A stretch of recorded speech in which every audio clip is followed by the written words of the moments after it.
Good evening दोस्तों। आज की क्लास में बात करने जा रहे हैं कि वर्ताकार धारावाहिक कुंडली के केंद्र के ऊपर चुंबकीय क्षेत्र क्या होगा। और कल पिछली वाली क्लास में हमने अध्ययन कर लिया था दोस्तों साइक्लोट्रॉन के ऊपर। तो आज हम बात कर रहे हैं कि कोई वर्ताकार धारावाहिक कुंडली होगी जिसके केंद्र के ऊपर हमारे क्या करना है, चुंबकीय क्षेत्र की तीव्रता ज्ञात करनी है। किस प्रकार से होगी दोस्तों कि जैसे कोई धारावाहिक चालक तार है, कि जैसे कोई धारावाही चालक तार यानी कि इसमें धारा प्रवाहित हो रही है, तो इसको हम इस प्रकार से मोड़ देंगे जिससे क्या बन जाए, वर्त बन जाए। तो इस जब ये वर्त बन जाए तो इसके केंद्र के ऊपर चुंबकीय क्षेत्र की तीव्रता क्या होगी ये हमारे को बताना है दोस्तों। तो एडिंग डालिए आज वर्ताकार धारावाहिक कुंडली के केंद्र पर चुंबकीय क्षेत्र ज्ञात करना। कि जैसे ये धारावाही चालक तार है तो ये पहले क्या था, जैसे सीधा था, ये सीधा था, अब इसको मोड़ दिए इस प्रकार से तो ये वर्त की बात ही बन गया। तो इस जब इसको मोड़ने के बाद जब ये वर्त की बात ही बन गया तो इसके केंद्र के ऊपर, केंद्र ओ नाम दे दिया, तो इस केंद्र ओ के ऊपर चुंबकीय क्षेत्र क्या होगा यही हमारे को इसमें आज के टॉपिक में याद करना है कि इसके केंद्र के ऊपर चुंबकीय क्षेत्र क्या होगा। तो चलो दोस्तों बात करते हैं कि ये धारावाही चालक तार है, इसमें धारा प्रवाहित हो रही है, आई धारा प्रवाहित हो रही है। तो जिस जब इसमें आई धारा प्रवाहित हो रही है तो निश्चित है कि इसके चारों तरफ चुंबकीय क्षेत्र तो उत्पन्न हो रहा है, लेकिन हमारे को कहां पे ज्ञात करना है, इसके केंद्र में ज्ञात करना है। और पिछली वाली क्लासों में आपको बता चुका हूं कि किसी धारावाही चालक तार में जब धारा बह रही हो तो उसके चारों तरफ चुंबकीय क्षेत्र उत्पन्न होता है। और ये किसने बताया था दोस्तों, ओरस्टेड ने बताया था। इसके बारे में हम अध्ययन कर चुके हैं।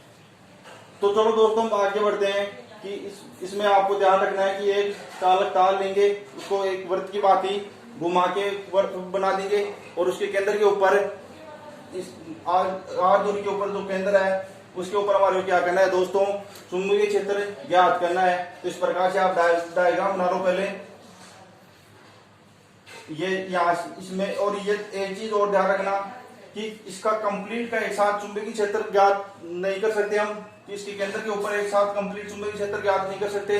तो क्या लेंगे, इसको क्या मानेंगे कि ये अल्फांशों से बना हुआ है, इनको हम अल्फांशों से बना हुआ मानेंगे कि थोड़े थोड़े अल्फांशों से बना हुआ है। जो धारावाहिक वर्ताकार जो ये कुंडली है ये अल्फांशों से बनी हुई है।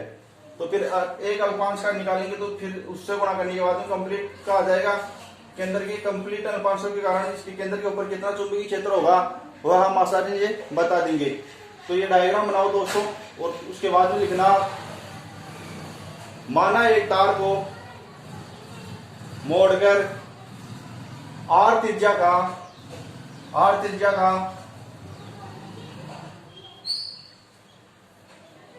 या आर त्रिज्या की एक वर्ताकार कुंडली बनाई गई।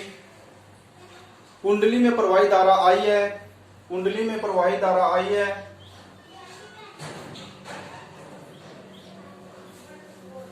कुंडली के केंद्र ओ पर चुंबकीय क्षेत्र की तीव्रता ज्ञात करनी है।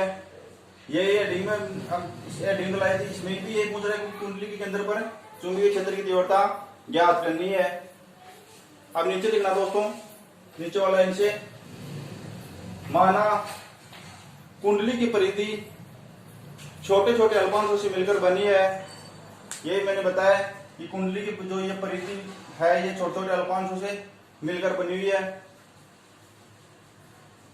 माना डीएल लंबाई का एक अल्पांश, माना डीएल लंबाई का एक अल्पांश, ये डीएल लंबाई का एक अल्पांश लेते हैं पहले हम। माना डीएल लंबाई का एक अल्पांश,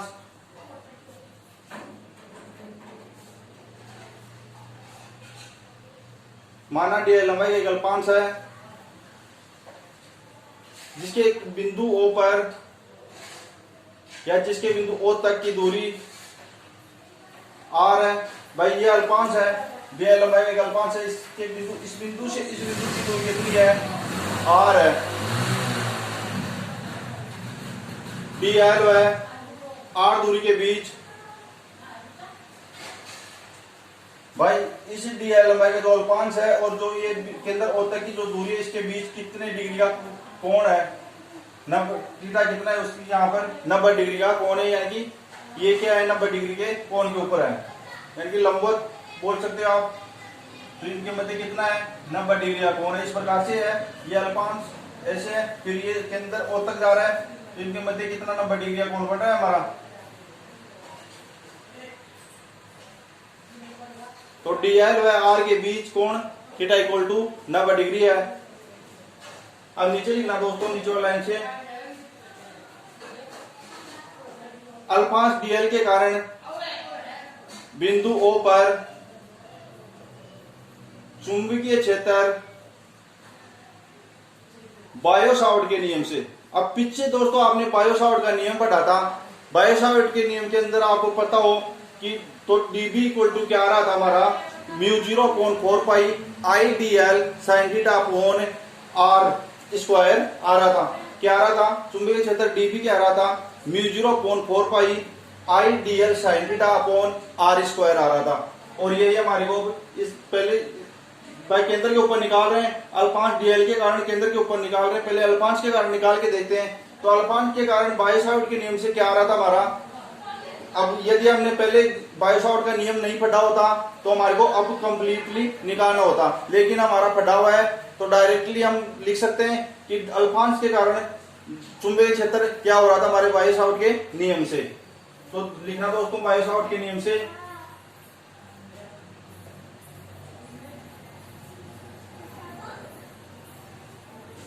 बायो-सावर्ट के नियम से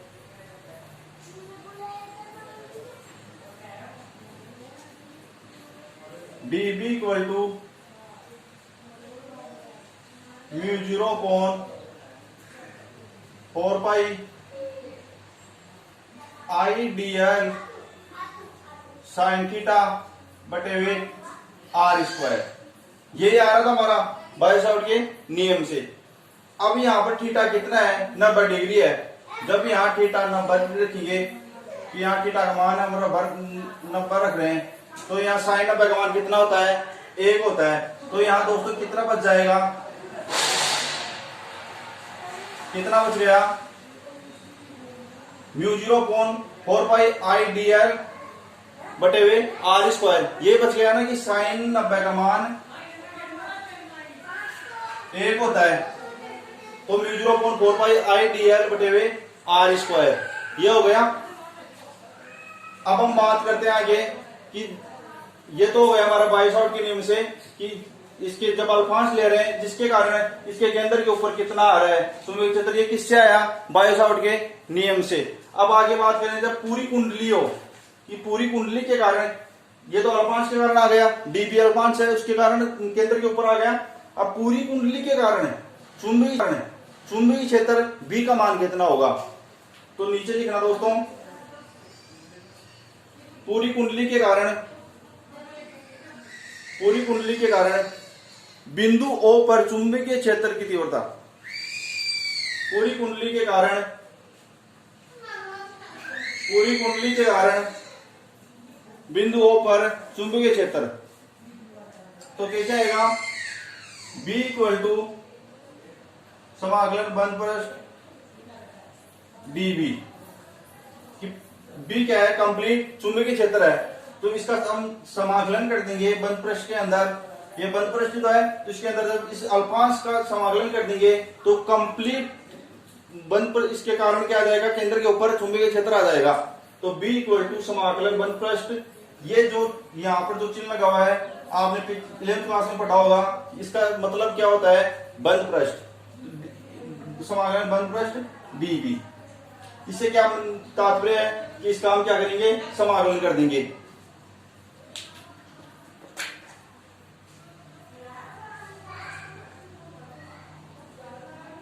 तो इसका समाकलन करते हैं दोस्तों, B इक्वल टू समाकलन बंद पृष्ठ μ0 बटे हुए 4 पाई IDL बटे हुए R स्क्वायर, ये हो गया।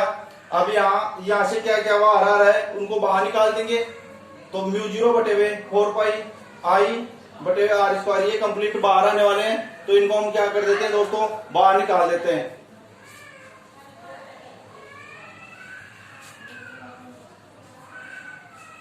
B equal to mu zero बटे हुए 4 पाई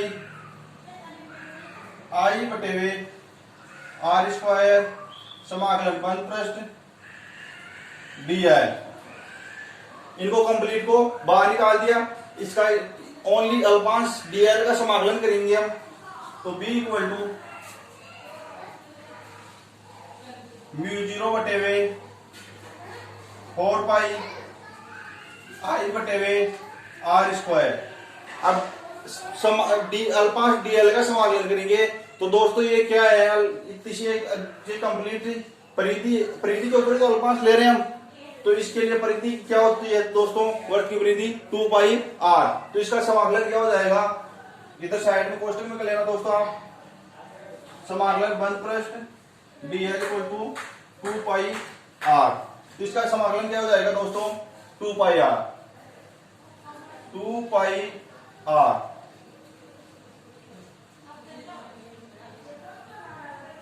टू पाई आर हो गया। अब जो यहां पे कट रहे हैं उनको काट दो। तो यहां कितना है दोस्तों, 2 है। तो इस 2 एकम 2, 2 दूनी 4, 2 बच गया। इस पाई से ये पाई कैंसिल हो गया, इस आर से ये यहाँ आर की घात 2 है, तो एक आर कैंसिल हो गया भाई, यहाँ तो आर 1 है, यहाँ आर की घात 2 है, तो इस एक आर से एक आर कैंसिल हो गया। तो ऊपर तो क्या बचा दोस्तों, म्यू जीरो आई, क्योंकि यहाँ इधर वाले कंप्लीट 2 पाई आर था वो कंप्लीट कट गया, कि 2 से 4 से कट गया, पाई से पाई कट गया, और ये एक आर था, ये इस यहाँ आर की घात 2 थी, तो एक आर से एक आर कैंसिल हो गया। तो ऊपर तो बचा B equal to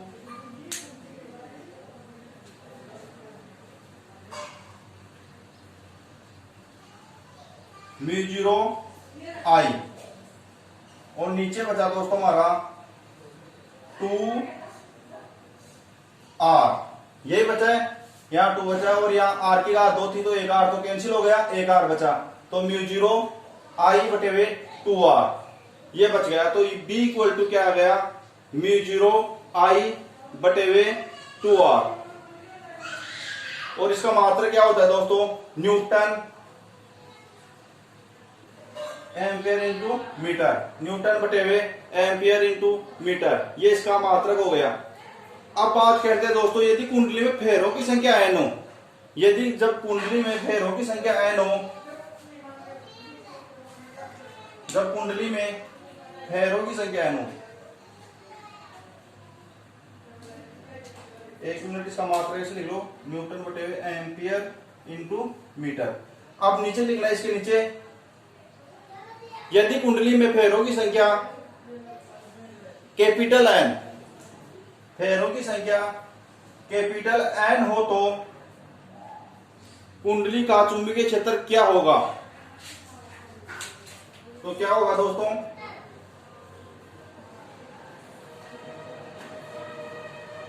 B equal to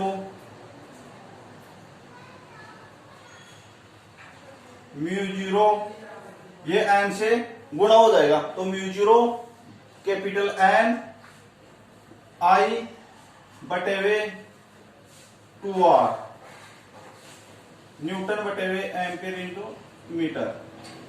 तो ये हो गया दोस्तों हमारा कि चुंबकीय धारावाही वर्ताकार कुंडली के केंद्र के ऊपर चुंबकीय क्षेत्र कितना होगा। एक तो ये होगा, एक ये हो गया। ये तो कब आ रहा है कि जब कुंडली में फेरों की संख्या, यानी कि इनके कुंडली के अंदर फेरों की संख्या कितनी हो, कैपिटल एन हो। आपको एग्जाम में पूछ सकता है डायरेक्टली 1 नंबर के अंदर कि जब कुंडली में फेरों की इस प्रकार से पूछेगा, वर्ताकार धारावाही कुंडली के केंद्र पर चुंबकीय क्षेत्र की तीव्रता क्या होगी जब कुंडली के अंदर फेरों की संख्या एन हो। तो डायरेक्टली ये कर सकते हो आप, B equal to mu zero N I बटे 2 R newton per ampere into metre, यदि आपको ये आता है तो, क्योंकि इसी से ये निकल रहा है। और आपको पूछे कि वर्ताकार धारावाही कुंडली के केंद्र के ऊपर चुंबकीय क्षेत्र ज्ञात करो, तो आप इस प्रकार जो मैंने बताई है वह कंप्लीट इस प्रकार से कर देना है। और इसमें भी कुछ नहीं है दोस्तों, यदि आपको बायो सावर्ट के नियम से अल्पांश के कारण चुंबकीय क्षेत्र पता है, क्या होगा कि dB equal to mu zero बटे 4 pi I dl sine theta बटे हुए r स्क्वायर। बायो सावर्ट के नियम से आ रहा था, एक बार फिर से सुन लेना, dB equal to mu 0/4 pi I dl sine theta बटे हुए आर स्क्वायर। उसी से हम थीटा का मान यहाँ कितना आ रहा है 90 डिग्री, तो थीटा का मान 90 डिग्री है तो साइन 90 का मान 1 होता है। तो वहां से क्या बच गया dB equal to mu 0/4 pi I dl बटे हुए आर स्क्वायर, ये बच गया वहां से। उसके बाद में ये तो आ गया हमारा अल्पांश के कारण चुंबकीय क्षेत्र। अब हम बात करते हैं कि कंप्लीट कंप्लीट कुंडली के कारण इसके केंद्र के ऊपर चुंबकीय क्षेत्र क्या होगा। तो पूरी कुंडली के कारण इस केंद्र के ऊपर चुंबकीय क्षेत्र बी। अल्पांश को तो किससे दर्शा रहे थे डीबी से, और कंप्लीट जब कुंडली के कारण इसके केंद्र के ऊपर चुंबकीय क्षेत्र निकालेंगे उसको किससे दर्शाएंगे ओनली बी से। तो उसके कारण इसके केंद्र के ऊपर चुंबकीय क्षेत्र क्या होगा, तो कुछ नहीं करना आपको, उस अल्पांश का क्या करना है, जो अल्पांश डीबी का मान था उसका समाकलन कर देना है। तो b इक्वल टू समाकलन बंद पृष्ठ, जो dB का अल्फांश का मान था हमारा म्यू 0/4 पाई आई dl बटे हुए आर स्क्वायर, उसी से जो कांस्टेंट होंगे जैसे आई म्यू 0/4 पाई आई बटे हुए आर स्क्वायर, ये तो बाहर आ जाएंगे उससे। और समाकलन किसका होगा ओनली dl का, अल्फांश का। तो ये अल्फांश कहाँ के ऊपर किसके ऊपर ले गया है, इसके वृत्त की परिधि के ऊपर। तो वृत्त की परिधि क्या होती है 2 पाई आर, तो वहां से इसका समाकलन क्या हो जाएगा 2 पाई आर। तो यहाँ 2 पाई आर हो गया, 2 से ये 2 किसको कैंसिल कर दिया 4 को, 2 यहाँ कितना बचा 2 बच गया। यहाँ पाई से पाई कैंसिल हो गया, यहाँ आर था तो यहाँ आर स्क्वायर था, एक आर से एक आर कैंसिल हो गया। तो यहाँ क्या बचा b इक्वल टू म्यू 0 आई बटे हुए 2r, ये बच गया। और ये हमारे को सिद्ध करना था। अब एक इतनी और लिख देना इसमें, जब इसमें कुंडली में फेरों की संख्या n हो तो इसके लिए चुंबकीय क्षेत्र का मान क्या होगा, तो b इक्वल टू इसमें इसको n से इंटू और कर देना। तो ये हो गया दोस्तों हमारा वर्ताकार धारावाहिक कुंडली के केंद्र के ऊपर चुंबकीय क्षेत्र। और अगली क्लास में हम बात करेंगे दोस्तों वर्ताकार धारावाहिक कुंडली के अक्ष के ऊपर। ये तो केंद्र की बात करें, अगली क्लास में अध्ययन करेंगे अक्ष के ऊपर चुंबकीय क्षेत्र क्या होगा, वो कल क्लास में अध्ययन करेंगे। और दोस्तों जो बच्चे नए हैं उन्होंने अभी तक चैनल को सब्सक्राइब नहीं किया है, तो दोस्तों आप वीडियो अच्छी लगी हो तो सब्सक्राइब करें, लाइक करें और दोस्तों को शेयर करें। जय हिंद।